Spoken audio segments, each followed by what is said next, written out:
नमस्कार, आप देख रहे हैं न्यूज विंग टीवी। झारखंड विधानसभा चुनाव की तारीख 13 तारीख में प्रथम चरण का चुनाव सिमडेगा में भी होनी है और हमारे साथ हैं एनडीए के प्रत्याशी श्रद्धानंद बेसरा जी। श्रद्धानंद जी, तमाम हमने सर्वे भी किया है, आपकी फीडबैक भी लिया है, कई जगह लिया है, लेकिन यहाँ पे सबसे बड़ी जो समस्या आ रही है, स्वास्थ्य सेवा की समस्या लगातार आ रही है। तो इस बार आप अगर जीतते हैं, क्या स्वास्थ्य सेवा की समस्या आप यहाँ दूर कर पाएंगे? नमस्कार। इस संबंध में हम पहले से भी लोगों की समस्या का निदान करते आए हैं। हमारे पास जैसे भी सूचना हो जाती है तो हम अस्पताल में उपस्थित हमेशा रहते हैं, चाहे फ़ोन के माध्यम से चाहे किसी के संपर्क के माध्यम से। तो देखिए, सचमुच में जो अस्पताल का समस्या है उसमें बहुत गिरावट आ गया है। अब डॉक्टर एक पर्ची बना के देता है और मान लीजिए वो पर्ची का दवा अस्पताल में उपलब्ध नहीं हुआ तो वहाँ पर नर्स वगैरह सब भी दवा का नाम लिख के मरीज के जो अटेंडर होते हैं उसको दवा लाने के लिए भेज देते हैं और इसका मतलब बाहर से वो दवा खरीद के ले आते हैं। बल्कि होना चाहिए था कि नर्सेस नहीं मिल रहा है हम लोग के पास में, इसलिए दवा को बदल देना चाहिए, ये डॉक्टर को कहना चाहिए।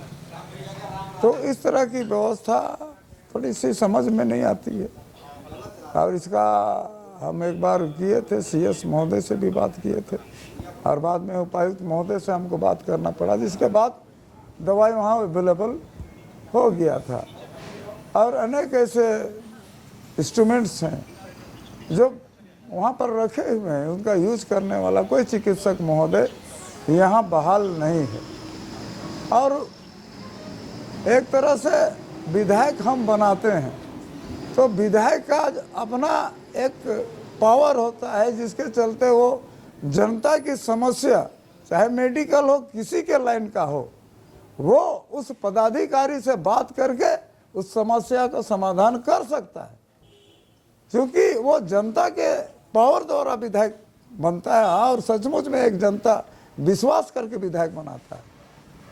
तो बेसरा जी, दूसरा सवाल ये है, जनता आपकी ओर देख रहा है कि अगर बेसरा जी जीतते तो हमारी समस्या दूर होगी, लेकिन आप किन मुद्दों को लेके जा रहे हैं जनता के पास? तो जाहिर होंगे, किन मुद्दों को लेके जा रहे हैं कि उन्हें आश्वस्त कर रहे हैं कि हमें आप विधायक बनाइए, हम आपकी समस्याओं का हल कर देंगे? हम बिल्कुल, हम लोग को लोकतांत्रिक व्यवस्था जो मिली है और लोगों को भी संविधान में एक वोट देने का जो पावर है, इससे बड़ा पावर और लोकतांत्रिक व्यवस्था में हो ही नहीं सकता है। लोग एक वोट से प्रधानमंत्री बना सकते हैं, लोग एक वोट से मुख्यमंत्री बना सकते हैं, सांसद बना सकते हैं, विधायक बना सकते हैं। जब बनाने वाला इतना सशक्त शक्तिशाली है कि प्रधानमंत्री बना सकते हैं तो आप समझ सकते हैं कि वो कितना पावरफुल है। और आज देखिए कि वो निरीह प्राणी की तरह, इसका मतलब प्रजातंत्र में हर साल चुनाव आएगा, चुनाव के बाद फिर चुनाव आएगा, लोग मत देते रहेंगे। उनकी बुनियादी समस्याओं से किसी को भी कोई लेना देना है नहीं। हम लोकतंत्र व्यवस्था में जानते हैं और कहावत ही सुने हैं कि ना लोकसभा ना विधानसभा, सबसे बड़ा ग्राम सभा। लेकिन वस्तु स्थिति बिल्कुल पलट के है।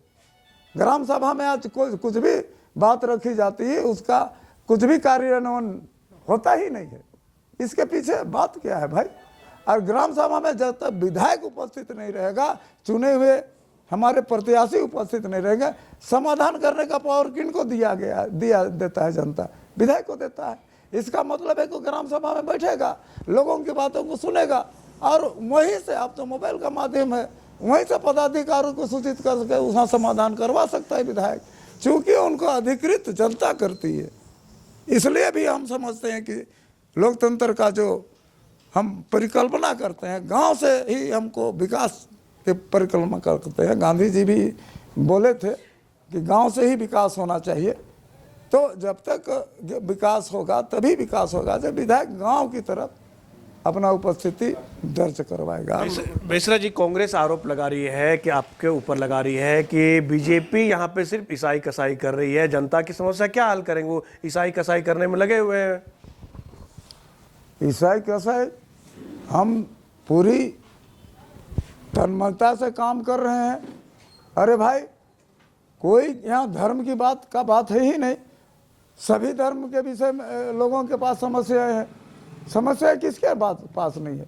लेकिन हमारे यहाँ का जो विधायक है, आप अस्पताल में जाके बोलते हैं कि आप हमको वोट नहीं दिए हैं, आपका हम कैसे इलाज करवाएंगे।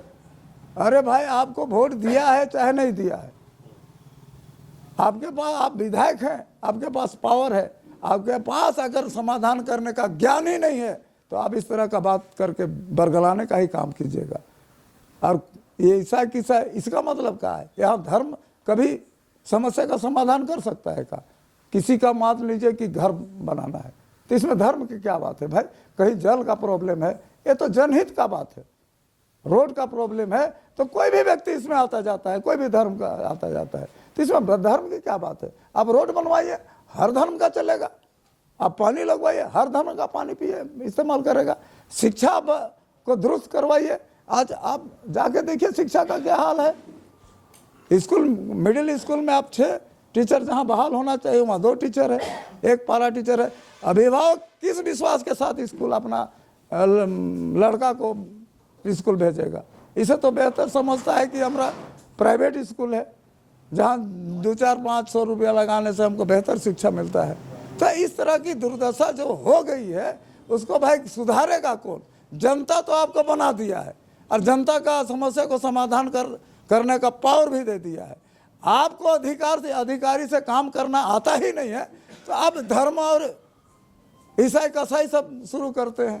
तो आपके साथ पारिवारिक आरोप लगा रहे हैं कि गुंडा मवाली जैसा बात करते हैं। रैलियों में हेमंत बिस्वा शर्मा पे लगा रहा आरोप कि गुंडा मवाली जैसा बात करते हैं, यहाँ पे धर्म की बात करते हैं। कौन गुंडा मवाली जैसा बात किया भाई साहब। अरे भैया, लोकतंत्र में हर एक किसी को अधिकार है अपना बात रखने का और अपना स्पष्ट रूप से बात रख रहे हैं। जहाँ पर समस्या समाधान आज तक हुआ ही नहीं 5 साल में, यहाँ विकास की कोई बात हुई ही नहीं। अब बताइए, 2000 आप महिलाओं को देने की घोषणा करके सत्ता में आते हैं और जब अंतिम समय आता है तो आप 1000 देने की बात करते हैं, मैया योजना जैसे योजना लटका कर। तो 2000 जब आप देने की घोषणा की हैं तो 5 साल में 1,20,000 हुआ कि नहीं हुआ। तो इसका कर्जदार तो आप हुए ना। अगर सत्ता में उसका बात करके आप गद्दी में आए हैं तो उसका कर्जदार हुए कि नहीं हुए। आप योजना की घोषणा बेचते आपने तो उसी गोगो दीदी योजना की घोषणा कर दिया कि आप लोग 2100 देंगे, फिर उन्होंने 2500 की घोषणा कर दिया। इसको कैसे देख रहे हैं। गोगो दीदी योजना, अब गोगो का मतलब है संथाली में माँ बेटी योजना, जो भारतीय जनता पार्टी का हर एक जहाँ सरकार चल रही वहाँ पर चल रहा है। और उसी निमित्त यहाँ एक घोषणा है कि भाई सरकार हमारी बनेगी तो गोगो दीदी योजना को लागू किया जाएगा और महिलाओं को 2100 रुपया सहयोग किया जाएगा। और इसके बनिस्पत अभी सरकार आपका जेएमएम का है, कांग्रेस का है और आरजेडी का है। तो अपने जो मैनिफेस्टो में वादा किए तो उसको ना पूरा करे। हम लोग का मैनिफेस्टो को क्यों देखने जा रहे हैं। मिश्रा जी, अंतिम सवाल रहेगा, राज्य की जनता और 13 को यहाँ पर चुनाव होने, सिमडेगा की जनता को क्या कहेंगे, क्या संदेश देंगे। बिल्कुल सिमडेगा की जनता को स्पष्ट संकेत देंगे। अगर लोकतंत्र को हेल्दी बनाना है और लोकतंत्र में अपने विश्वास जगाना है तो आप उस व्यक्ति का चुनाव कीजिए जो आपका समस्या को हल कर सके, आपका विकास कर सके और पदाधिकारी से बात कर सके और पदाधिकारी को समस्या का समाधान करवा सके। ऐसा प्रत्याशी का चुनाव करना चाहिए। और निसंदेह हम हारे हुए थे 285 मत से और हमने संघर्ष किया है, 5 साल तक का संघर्ष किया है, तो अनुभव तो रहा ही है। इसलिए पूरे आश्वस्त हैं और जनता से अपील भी करते हैं कि भाई भारतीय जनता पार्टी का प्रत्याशी के रूप में हम खड़ा हैं, एक मौका दीजिए, हम परिदृश्य को बदल के रख देंगे। क्या आपकी क्या प्राथमिकता होगी, क्या विजन लेके आप चले हैं। प्राथमिकता संपूर्ण रूप से जनता की समस्या जो है उनका समाधान होना चाहिए। यहाँ जो पलायन हो रहा है उसका समाधान निकलना चाहिए और गांव से ही निकलेगा समाधान। हमारे बैठ के लोग ही गांव के समाधान करेंगे, ऐसा मेरा पूर्ण विश्वास है। आगे इसी नीति पर मैं चलने वाला हूं और इससे मैं कतई और करता भी हूं इसी तरह से काम में। मैं गांव में जाता हूं, गांव के लोगों को सुनता हूं और कोई भी छोटी मोटी समस्या का समाधान मैं गांव से ही करता हूं, पदाधिकारियों से बात करके। चूँकि बैठे हैं पदाधिकारी, सेवक जो हैं हमारे काम करने ही के लिए बैठे हैं और उन्हीं का वे भरण पोषण सब करते हैं। तो इसीलिए जब हमको काम करना पदाधिकारी से आना चाहिए तभी वो काम हो सकता है। अगर नहीं आना है तो हम अनर्गलन बयानबाजी करते रहेंगे। चलिए मिश्रा जी, न्यूज विंग से बात करने के लिए आपको बहुत बहुत धन्यवाद। जी बहुत बहुत धन्यवाद आपको भी। चलिए, ये थे हमारे साथ श्रद्धानंद बेसरा जी, सिमडेगा से चुनाव लड़ रहे हैं। अब देखना होगा कि 2 चरण में चुनाव है, 13 और 20 को, और 23 नवंबर को परिणाम आने वाले। आखिर किन की जीत होती है ये 23 नवंबर को ही आखिर पता चल पाएगा। सहयोगी राकेश के साथ Manish, news wing, Ranchi. Don't worry sir, घर आपको टाइम पर मिलेगा और ऐसा मिलेगा कि आपकी उंगलियां भी बरतेंगी। ये देखिए सर, A1 क्वालिटी का सीमेंट लगा रहा हूं मैं।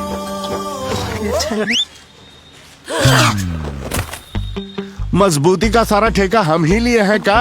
अरे बॉडी विदाउट स्ट्रॉन्ग बोन किस काम का? देखिए,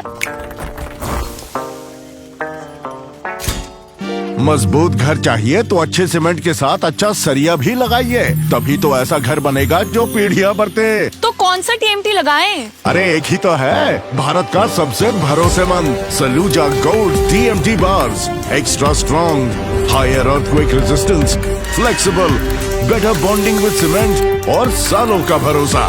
निर्माण में मजबूती चाहिए तो अच्छे सीमेंट के साथ लगाइए सिर्फ सलूजा गोल्ड TMT। अब सही पकड़े हो कॉन्ट्रैक्टर बाबू। सलूजा गोल्ड TMT बार, मजबूती सब कुछ है।